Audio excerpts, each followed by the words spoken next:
konsep dan urgensi demokrasi yang bersumber dari Pancasila. Secara etimologis, demokrasi berasal dari bahasa Yunani kuno, yakni demos yang artinya rakyat, dan kraten yang artinya kedaulatan. Abraham Lincoln, mantan Presiden Amerika Serikat, menyatakan bahwa demokrasi adalah suatu pemerintahan dari rakyat, oleh rakyat, dan untuk rakyat. Dan atau the government from the people, by the people, and for the people. Selanjutnya, 3 tradisi pemikiran politik demokrasi. Secara konseptual, seperti dikemukakan oleh Carlos Alberto Torres pada tahun 1998, demokrasi dapat dilihat dari 3 tradisi pemikiran politik, yakni Classical Aristotelian Theory, Medieval Theory, dan Contemporary Doctrine. Dalam tradisi pemikiran Aristotelian, demokrasi merupakan salah satu bentuk pemerintahan, yakni the government of all citizens who enjoy the benefits of citizenship, atau pemerintahan oleh seluruh warga negara yang memenuhi syarat kewarganegaraan. Sementara itu, dalam tradisi medieval theory yang pada dasarnya menerapkan Roman law dan konsep popular sovereignty, menempatkan suatu landasan pelaksanaan kekuasaan tertinggi di tangan rakyat. Sedangkan dalam Contemporary Doctrine of Democracy, konsep republikan dipandang sebagai konsep republik sebagai bentuk pemerintahan rakyat yang murni.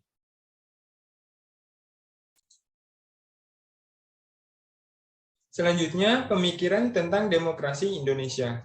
Demokrasi yang dianut di Indonesia adalah demokrasi yang berdasarkan Pancasila, yang masih terus berkembang dan sifat serta ciri-cirinya terdapat berbagai tafsiran serta pandangan. Meskipun demikian, tidak dapat disangkal bahwa nilai-nilai pokok dari demokrasi konstitusional telah cukup tersirat dalam UUD NRI 1945.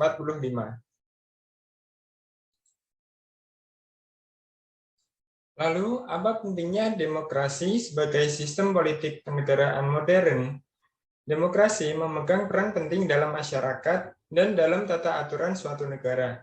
Tanpa adanya demokrasi di suatu negara, maka hilanglah kesejahteraan masyarakat dan kacaulah negara tersebut. Demokrasi sangatlah penting dan diperlukan masyarakat. Tidak hanya sekedar pemerintah yang memegang kendali dalam pengaturan suatu negara, namun perlu adanya masyarakat yang komplement, mendukung, dan masyarakat perlu terlibat dalam pembangunan suatu negara demi terciptanya kemakmuran dan kesejahteraan negara. Dengan demokrasi, tak ada saling ingin menang sendiri, saling memaksakan kehendak, saling menghina, saling melecehkan, saling menjatuhkan. Yang ada saling menghargai, saling menghormati, saling mengerti, saling menerima pendapat orang lain, saling lapang dada, dan saling tenggang rasa. Sementara itu, dan kehidupan yang nyaman pasti akan tercipta karena adanya demokrasi di suatu negara.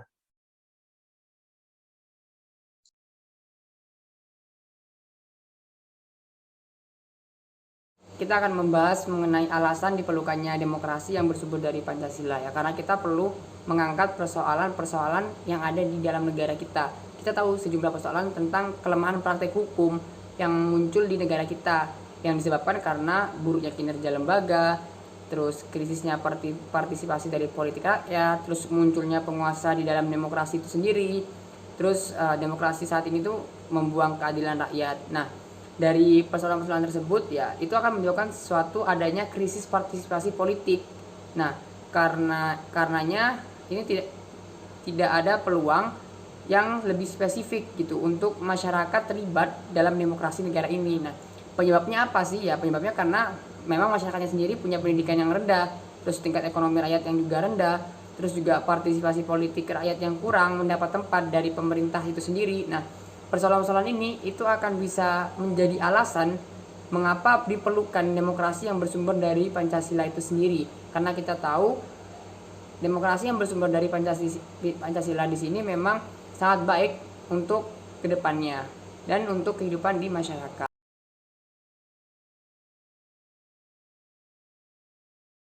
Baik, selanjutnya saya akan menjelaskan mengenai sumber historis, sosiologis, dan politis tentang demokrasi yang berdasarkan Pancasila. Jadi ada 3 sumber yang menghidupkan cita-cita demokrasi dalam kalbu bangsa Indonesia. Yang pertama itu sumber nilai yang berasal dari demokrasi desa. Demokrasi yang diformulasikan sebagai pemerintahan dari rakyat, oleh rakyat, dan untuk rakyat merupakan fenomena baru bagi bangsa Indonesia ketika merdeka. Mengenai adanya anasir demokrasi dalam tradisi desa, kita akan meminjam 2 macam analisis berikut. Yang pertama, paham kedaulatan rakyat sebenarnya itu udah tumbuh sejak lama di Nusantara. Contohnya di alam Minangkabau pada abad 14 sampai 15, kekuasaan raja dibatasi oleh ketundukannya pada keadilan dan kepatuhan. Kedua, tradisi demokrasi asli Nusantara tetap bertahan sekalipun di bawah kekuasaan feodalisme raja-raja Nusantara.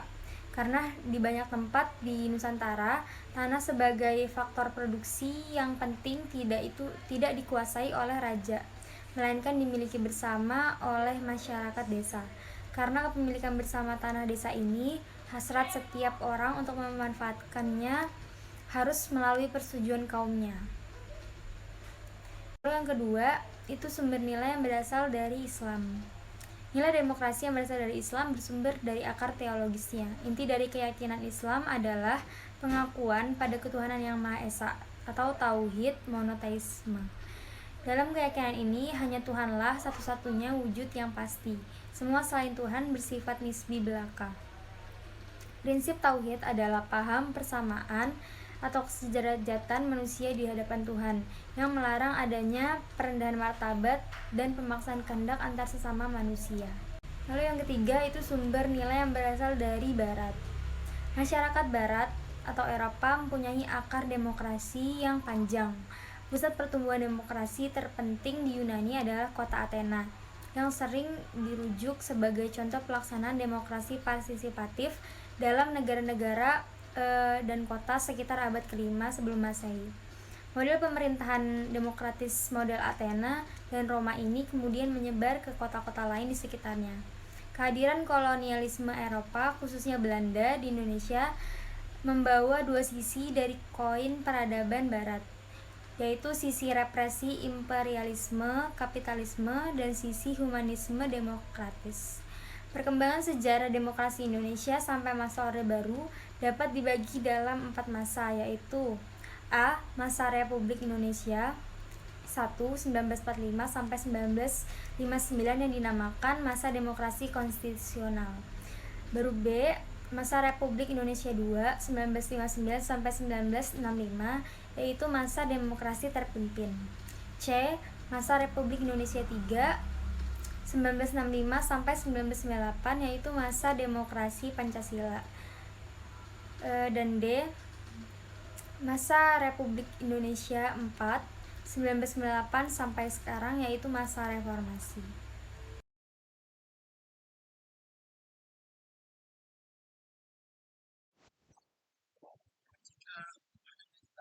Manakah kita dapat melihat postur demokrasi kita secara objektif? Tentu saja jawabannya ada di dalam konstitusi kita.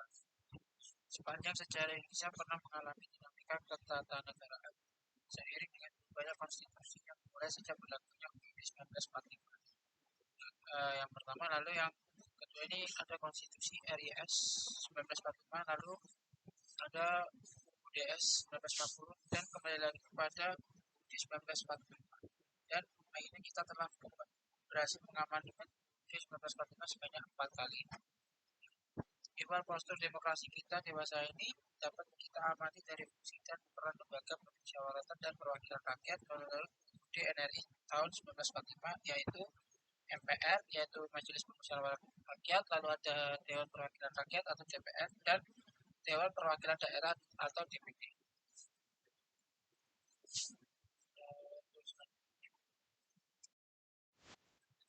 Untuk yang pertama ada Majelis Permusyawaratan Rakyat. Amandemen UUD 1945 dilakukan pula terhadap ketentuan tentang lembaga permusyawaratan rakyat yakni MPR.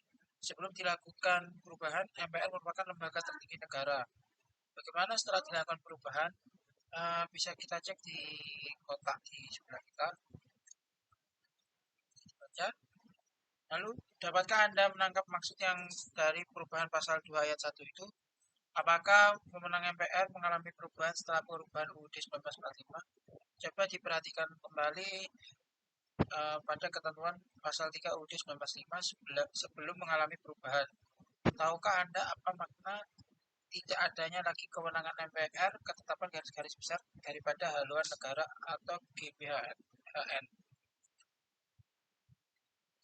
Dengan ketentuan baru ini, maka terjadilah perubahan mendasar dalam sistem ketatanegaraan kita.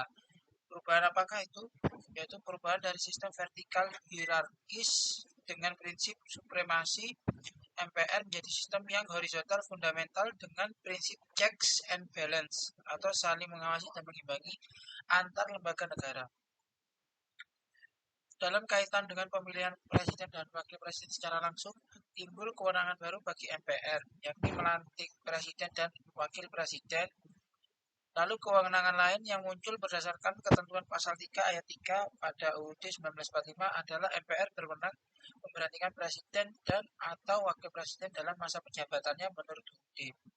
Ketentuan ini harus dihubungkan dengan ketentuan pasal 7A UUD 1945 yang berbunyi, presiden dan atau wakil presiden dapat diberhentikan dalam masa jabatannya oleh Majelis Permusyawaratan Rakyat atas usul Dewan Perwakilan Rakyat, baik apabila terbukti telah melakukan pelanggaran hukum berupa pengkhianatan terhadap negara, korupsi, penyuapan, tindak pidana berat lainnya, atau perbuatan tercela maupun apabila terbukti tidak lagi memenuhi syarat sebagai presiden dan atau wakil presiden.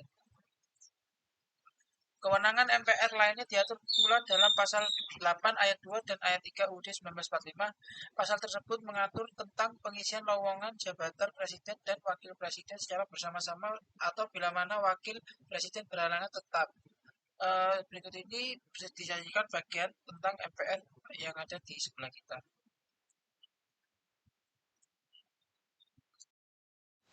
Lalu yang kedua ada Dewan Perwakilan Rakyat atau DPR. Dalam upaya mempertegas pembagian kekuasaan dan menerapkan prinsip saling mengawasi dan mengimbangi yang lebih ketat dan transparan, maka ketentuan mengenai DPR dilakukan perubahan. Untuk perubahannya ada di sebelah ini, yang pertama ini, di kotak pertama. Lalu berdasarkan yang kotak di sebelah ini, yang pertama, apa yang mengalami perubahan setelah amandemen UUD 1945? Jika diperhatikan, ternyata yang berubah dari ketentuan tersebut adalah penambahan ketentuan mengenai pemilihan anggota DPR. Untuk dua ketentuan lainnya, yakni susunan dan masa sidang DPP tetap tidak berubah. Jadi apa sebenarnya maksud dari adanya perubahan bahwa anggota DPR itu semuanya dipilih melalui pemilihan umum? Coba bisa diskusikan dengan kelompok Anda masing-masing. Perubahan UUD 1945 membawa pengaruh yang cukup besar terhadap kekuasaan DPR dan membentuk undang-undang. Mari kita perhatikan rumusan naskah asli dan rumusan perubahan yang terjadi di berikut ini. Bisa dilihat di kotak spare. Coba perhatikan kembali dengan seksama isi kotak 4 di atas. Apa yang berubah dari DPR itu? Jika kita perhatikan perubahan pasal 20 D 1945 mengenai peranan DPR itu. Apakah itu?